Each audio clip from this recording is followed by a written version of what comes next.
The clink of silver against glass cut through the room, sharp enough to hush the chatter. I turned toward the sound, my half-filled champagne flute still in hand, just passed to me by a server weaving through the crowd. My father, Ellis Royce, stood at the head table. Cheeks flushed, eyes glossy, maybe from sentiment, maybe from the third glass of red he swore wasn't hitting him. Before we toast, he began his voice loud and rehearsed Marcia and I want to share something special. I shifted my weight, my heels pinching against the polished ballroom floor of the Cedar Grove estate. The air hummed with tipsy anticipation. Across the room, my sister Sorrel glowed in the candlelight framed by her new husband Brandon white roses and fairy lights. My father cleared his throat. Sorrel, Brandon, your mother and I talked about what it means to start a life together. So today, as our gift to you, we're giving you something that has held our family for decades. He faced the crowd. We're giving them our home. A pause. Thick, heavy, like even the chandeliers held their breath. Then applause. I didn't move.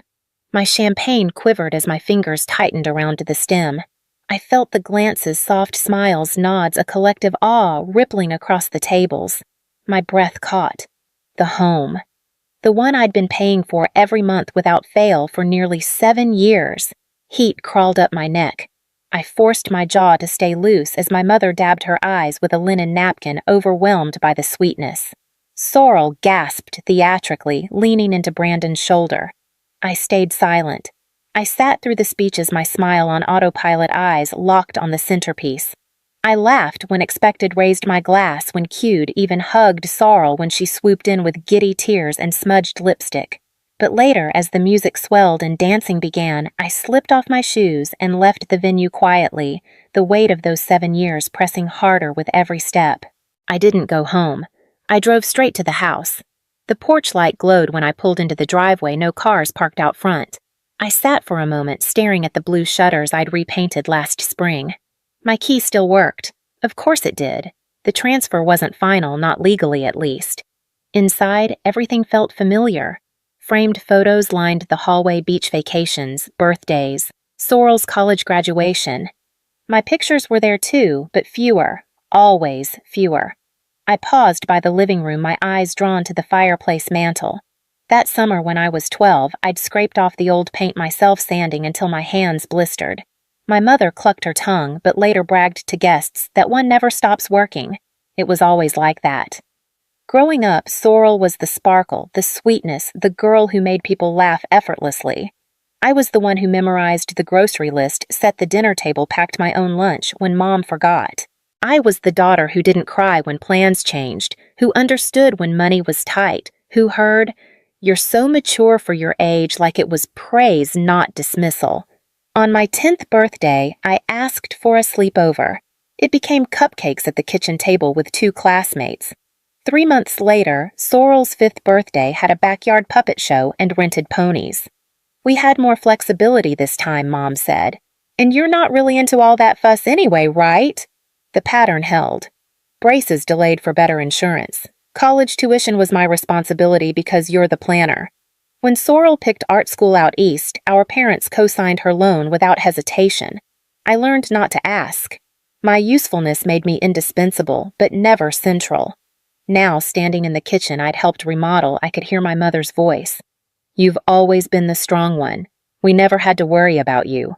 I stared at the fridge, at the magnets I'd bought on business trips, at the floral notepad with my handwriting on the grocery list. The strength they admired was convenience, and convenience, I realized, was easy to forget. I opened a drawer, found the old file folder with house receipts, and flipped it open. The folder was right where it always was, tucked between appliance manuals and the emergency vet's number from when Sorrel's cat ate the poinsettias. I sifted through utility receipts, property tax letters, HOA notices. Then I found the mortgage statement, the last one I'd paid. It was still addressed to Ellis and Marcia Royce. Not me. I pulled out my phone and opened my banking app. The auto payment for $2,365 had gone through 2 weeks ago, like it had every month for nearly 7 years. Never missed. Rarely thanked. It was just part of my life, like brushing my teeth, like believing I was helping. I remembered the conversation clearly.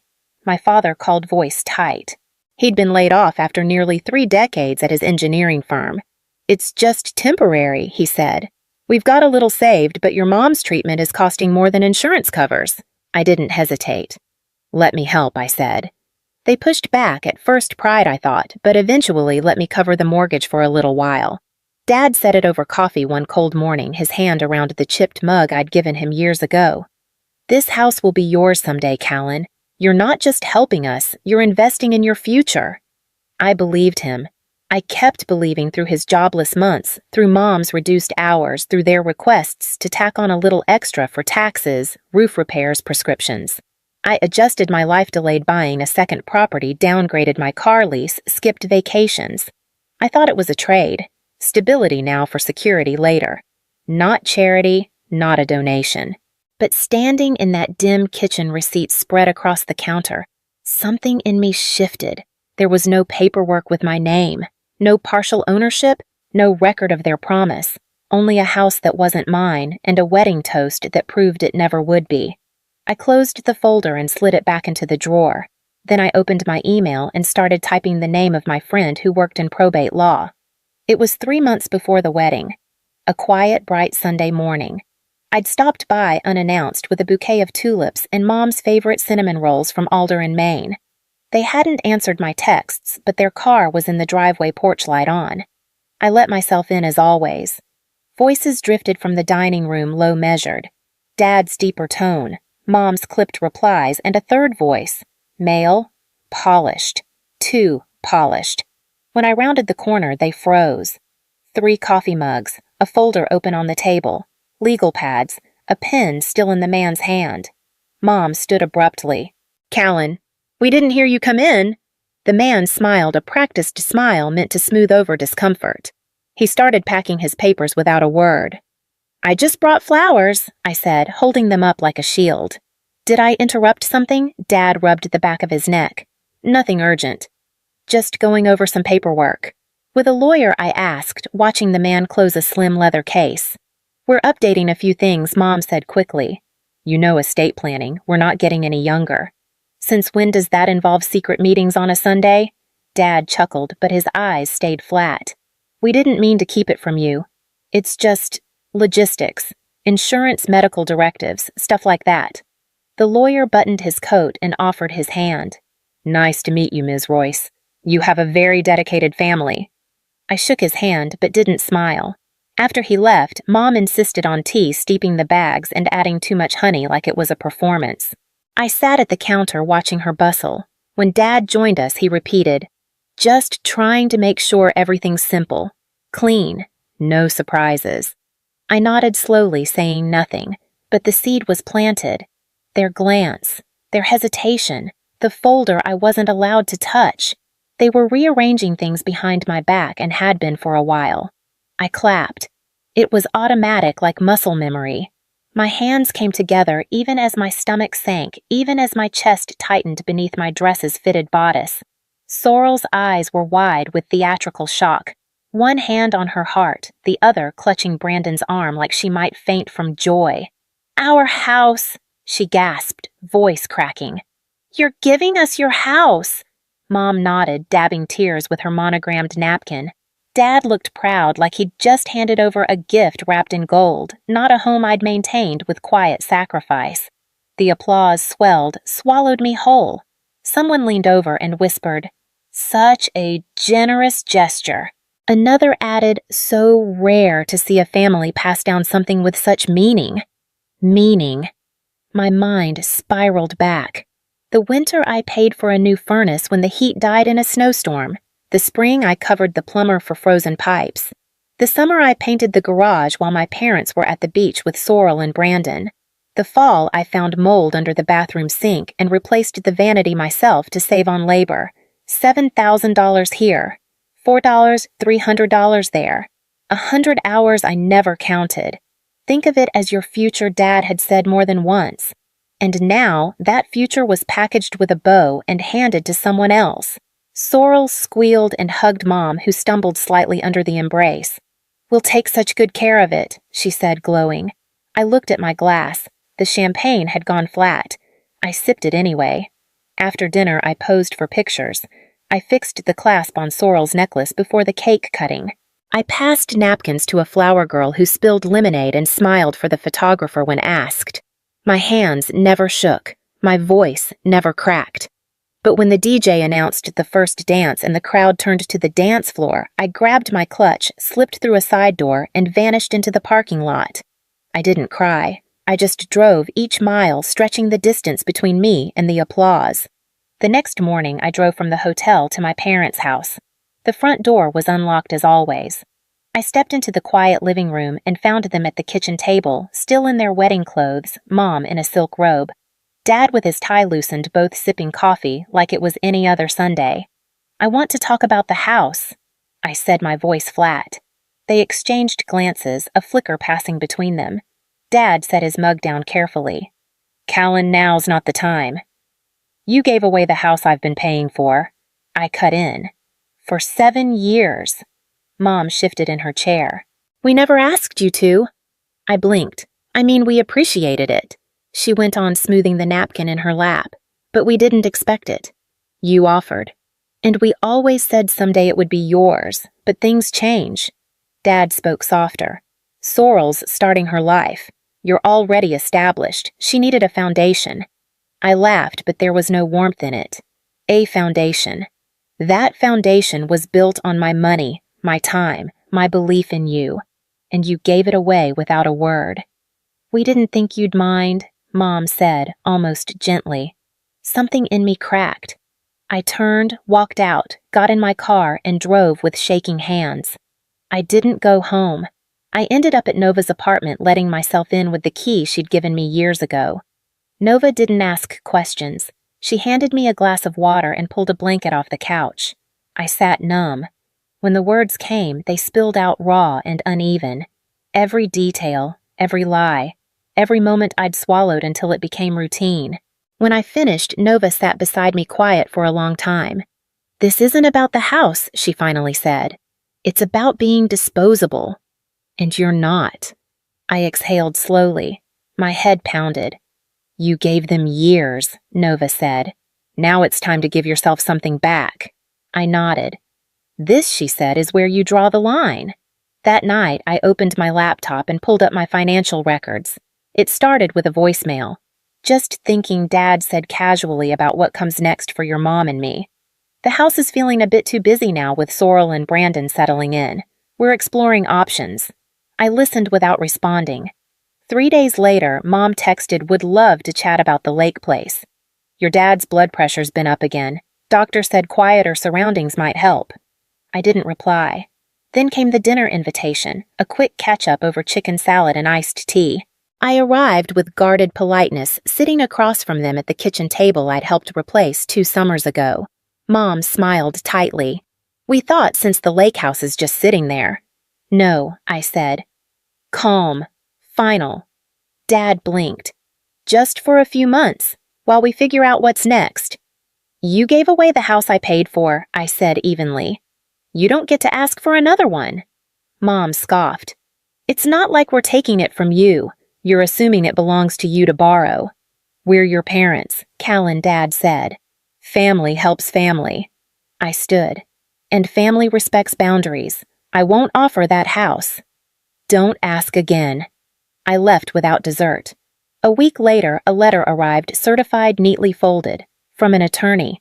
Not the one I'd met that Sunday morning, but a new name. It said my parents were formally requesting temporary use of the Michigan property, citing familial obligation and historical patterns of support. I sat on my couch reading it twice. Historical patterns. I forwarded it to Daphne, my attorney friend, with one line. "Looks like the past isn't done with me." Daphne's reply was quick. "They're bluffing, but we'll respond, and this time we'll put everything in writing." The knot in my chest tightened, then loosened slightly.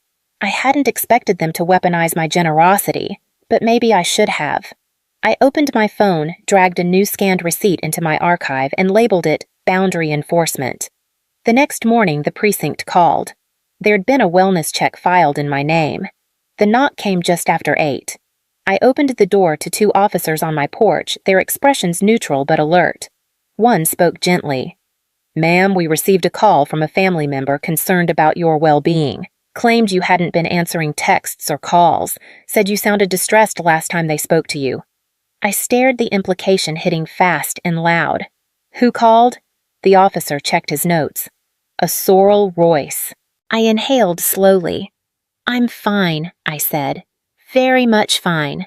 They asked to come in. I let them. They scanned my clean apartment, the unread book on the table, the steaming mug of tea. They left 10 minutes later, satisfied. I didn't cry until the door clicked shut.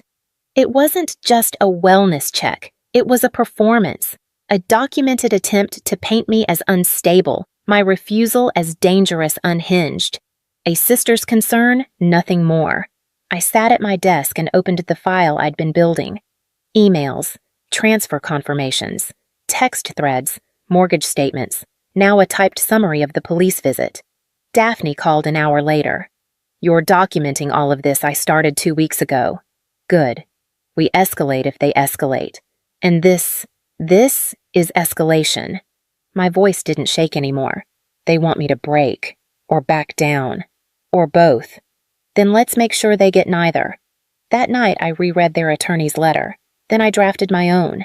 No emotion, no pleading. Just facts, figures, and one firm line: I will not be contacted again without counsel present. I hit send and shut my laptop. The silence that followed was the first I'd chosen for myself. I arrived at the cafe first, picking a corner table where I could see the door. I set the folder in front of me unopened. My parents walked in 5 minutes late. Mom looked tired. Dad more so. They sat without a greeting. I skipped small talk. I pushed the folder forward. Everything I've paid. 7 years. Mortgage, taxes, repairs, prescriptions, groceries. Annotated. Itemized. Verified. Dad opened it, flipped through a few pages, then closed it. "We never asked you to keep track like this." "You never asked at all," I said. Mom folded her hands. "Callan, we understand you're upset, but involving lawyers, threatening to cut us off? That's not who you are." I met her gaze. "You don't know who I am. You only know what I've given." "We're family," Dad said. "We've made mistakes, but this isn't hostility. It's a boundary," I replied. "I don't owe you anything. Not the lake house. Not more money. Not forgiveness. I'm not your safety net." Mom's voice rose. "You're punishing us for loving your sister?" "No," I said, standing. "I'm finally choosing myself." I left the folder on the table, walked past the barista pretending not to listen, out into the hum of traffic and the early fall breeze. They didn't call out. I didn't expect them to. By spring, the house on Overton Drive had ivy creeping across the gutters, a cracked front step still unrepaired. Sorrel posted less online. Brandon stopped entirely. Rumors trickled through mutual friends, tension money issues, things not as perfect as they seemed. I didn't follow closely. I was busy signing papers for a historic 3-bedroom in Lincoln City. It needed work, old windows, bad pipes, but it was mine, bought with my earnings, no one else's promises. One Saturday, Dad showed up unannounced, hands in his pockets, looking smaller than I remembered. He didn't ask for anything, just said, "I'm sorry," and meant it. I nodded. That was enough for now. A month later, Mom called. Not to ask, to listen. She mentioned therapy, said it was hard, said she was trying. I listened cautious but didn't hang up. We met for lunch once a month after that. Nothing heavy. Just space to breathe, rebuild slowly without expectation. The lake house stayed mine, untouched by requests, unburdened by guilt. Sometimes I stayed there alone, sometimes with Nova, who brought wine, sarcasm, and warmth that asked for nothing. The silence in my life didn't feel empty anymore. It felt earned, and as I watered the new hydrangeas in my own backyard, I understood something simple and unshakable. My legacy didn't start with what they gave me. It started the moment I stopped asking.